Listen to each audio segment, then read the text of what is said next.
Ko'rib turganingiz Yangi hayot tumanida joylashgan o'sha mashhur Pavlovniya xiyoboni. Pavlovniya daraxti qolgan daraxtlarga nisbatan 10 barobar ko'proq karbonat angidridni yutadi hamda tuproqni yangilab, yerlarni tiklash xususiyatiga ega.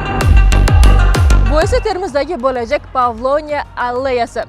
Yusol kompaniyasi so'nggi yillarda Termiz shahrida keng ko'lamli ekologik ishlarni amalga oshirdi. Jumladan 2021-2025 yillar davomida Yusol Termizda 2000 dan ortiq daraxt ko'chatlarini ekdi. 2026-yilda esa Yusol Termiz shahriga qaytib boshlagan ishini davom ettirmoqda. Ko'rib turganingizdek, ayni damda Termiz shahar hokimiyati bilan hamkorlikda Yusol Termiz hududiy bo'limi 150 ta Pavlovniya daraxtlarini ekmoqda. Yusolning Termizda boshlangan ekologik aksiyasi butun mamlakat bo'ylab davom etadi. Jumladan Samarqand, Buxoro, Namangan, Andijon hamda Qashqadaryo viloyatidagi Yusolning hududiy bo'limlari ekologik rivojlanish g'oyasi atrofida birlashadilar. Aksiya so'ngida esa daraxt ekishdek savobli hamda foydali ishda jonbozlik ko'rsatgan hasharchilarga haqiqiy surxondaryocha hasharoshi tayyorlab berildi. Yusol ushbu loyiha orqali texnologiya va tabiat uyg'unligidagi yangi shahar madaniyatini rivojlantirmoqda. Hayotga eslatib o'tamiz, hamkorimiz Xabar.uz internet nashri.